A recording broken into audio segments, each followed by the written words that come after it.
Hey everybody, recently we did a Hayman Reese XBAR install on the 150 Prado and it seems bloody awesome.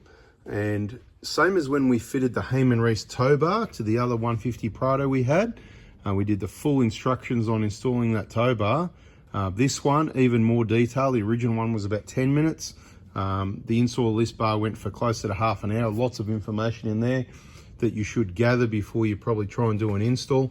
But what it didn't include the wiring in either of those videos, because at the time I wasn't ready to do the wiring.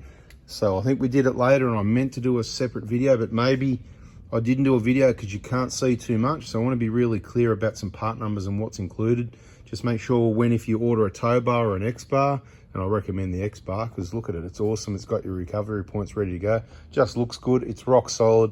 It's 3,000 kilo Towbar.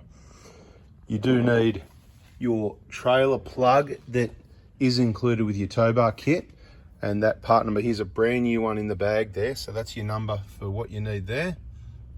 You also need this trailer, so let me just make sure I got my stuff right here. So this is the trailer, so this is trailer patch wiring, okay?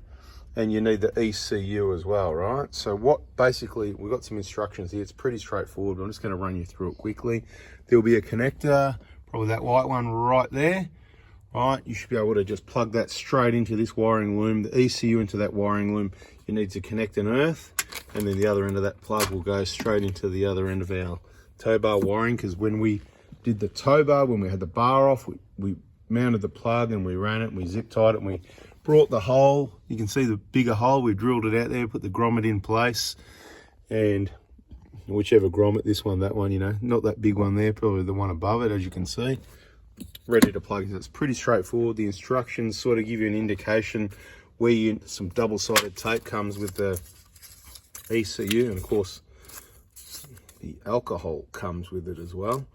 And clean it up and use the double-sided tape to stick that module just down in there. So what I'll do, I'll get it done, and I'm going to do it through the hole. You can easily just take this clip, you know, remove these, they just turn to come out, take the screw out, take the cover off and the bolt out there, and just pull this trim off to make a bit of room, or you can go all the way and take this middle trim off. It just pulls straight up, clips in, and then you'll be able to pull this back even further and get a heap of access in there. But as you can see, I reckon we can get to it all without even removing that trim, so pretty straightforward. I'll get it all plugged in and show you how it sits, so it should be a pretty short video. I'll include the information you need and not too much waffle in this one, should be pretty straightforward. Just quickly, we'll have a look just to show you. I believe the ECU sticks on that flat part there, see that flat section like that, and they want the connector facing downwards. You are better off to pull this trim back at least a little bit, because the earthing point they're recommending, I think, is that bolt there. So I'm going to use that because there's enough length there to do it, and the main reason is it's going to keep it up out of the way. Where you could make an earthing point, there's threaded holes other places which I can't sort of find at the moment. If you don't want to pop the trim off like that, then you can actually see that threaded one hiding right there. Just scratch the paint off, put a bolt in there, and that will do the job absolutely. But like I said, you can do it neatly, but this one here just puts it out of the way. So I'll go ahead and do that. Also got the blue wire for the brake control in the loom. I've just plugged that in there without even breaking it out. And there it is. That's what it looks like with that earth wire connected just under the bolt, straight over the top, over that bracket down there. So all we've got is the loom plugged into there, trailer plug plugged into there. It's just sitting there at the moment, and all we've got there, drop the camera, it still works though. That is the earth, the white one. There's nothing else. That blue one's waiting for if we want to connect a brake controller later. And the last plug we got is this wire here that goes to the ECU, and stick it on that panel there. It says install this way up. We don't want water filling up plugs and ECUs. Plug in the ECU, and I'm tucking the wire down in there to get it out of the way down below that white plastic. And I went, you know what?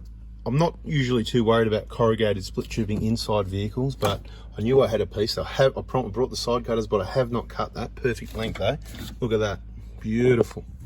So that's all stuck in there now. I used the alcohol wipe to stick that on. It's pretty solid. You can see the wiring goes straight down and then in that corrugated split tubing, and it just goes down, sort of wraps around and comes back up over this side here. It doesn't really matter, put it where you want. I'm going to just finish tidying that up, and that's all done, and the Towbar wiring should work now. We'll test it out. If it doesn't work, I'll let you know. Bada bing, bada boom. Simple as that. That's how that goes.